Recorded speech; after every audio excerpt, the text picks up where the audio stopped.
अस्सलाम वालेकुम काश्तकार भाईओ। ਅੱਜ ਦੀ ਵੀਡੀਓ ਵਿੱਚ ਅਸੀਂ ਗੱਲ ਕਰਾਂਗੇ ਕਿ ਗਾਜਰ ਦੀ ਫਸਲ ਵਾਸਤੇ ਬਿਹਤਰ ਤਰੀਕਾ ਕਾਸ਼ਤ ਕੀ ਹੈ ਤੇ ਜ਼ਮੀਨ ਦੀ ਤਿਆਰੀ ਕਿੱਦਾਂ ਕੀਤੀ ਜਾ ਸਕਦੀ ਹੈ।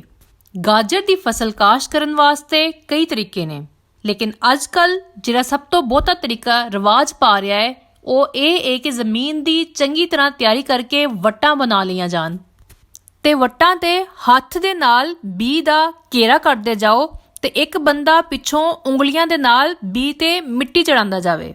ਇਹ ਯਾਦ ਰਹੇ ਕਿ ਤੁਸੀਂ ਬੀ ਦੇ ਉੱਤੇ ਬਹੁਤੀ ਮਿੱਟੀ ਨਹੀਂ ਚੜਾਣੀ, ਬਲਕਿ ਹਲਕੀ ਹਲਕੀ ਮਿੱਟੀ ਚੜਾਣੀ ਹੈ। ਕਾਸ਼ਤ ਤੋਂ ਫੌਰਨ ਬਾਅਦ ਖੇਤ ਨੂੰ ਪਾਣੀ ਦਿਓ। ਇਹ ਤਰੀਕਾ ਕਾਸ਼ਤ ਅਗੇਤੀ ਤੇ ਦਰਮਿਆਨੀ ਕਾਸ਼ਤ ਦਾ ਫਸਲ ਵਾਸਤੇ ਇਖਤਿਆਰ ਕੀਤਾ ਜਾਂਦਾ ਹੈ। ਇਹਦੇ ਤੋਂ ਇਲਾਵਾ ਅਗੇਤੀ ਗਾਜਰ ਚੋਕੇ ਦੇ ਨਾਲ ਵੀ ਕਾਸ਼ਤ ਕੀਤੀ ਜਾਂਦੀ ਹੈ। ਵੱਟਾਂ ਦੇ ਦੋਨੋਂ ਤਰਫ ਚੌਕੇ ਲਾ ਕੇ ਖੇਤ ਨੂੰ ਪਾਣੀ ਦੇ ਦਿਓ।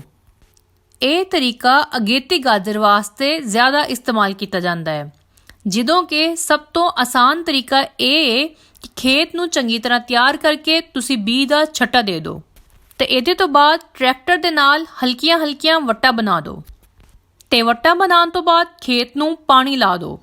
ਇਹ ਤਰੀਕਾ ਕਾਸ਼ਤ ਪਛੇਤੀ ਫਸਲ ਵਾਸਤੇ ਇਸਤੇਮਾਲ ਕੀਤਾ ਜਾਂਦਾ ਹੈ, ਲੇਕਿਨ ਛੱਟੇ ਦੇ ਨਾਲ ਤੁਹਾਡੀ ਪੈਦਾਵਾਰ ਵਿੱਚ ਕਮੀ ਆ ਸਕਦੀ ਹੈ। ਇਸ ਲਈ ਬਿਹਤਰ ਹੈ ਕਿ ਜਿਹੜੇ ਉੱਤੇ ਦੋ ਤਰੀਕੇ ਦੱਸੇ ਗਏ ਨੇ ਤਾਂ ਤੁਸੀਂ ਉਹਨਾਂ ਤੇ ਅਮਲ ਕਰੋ।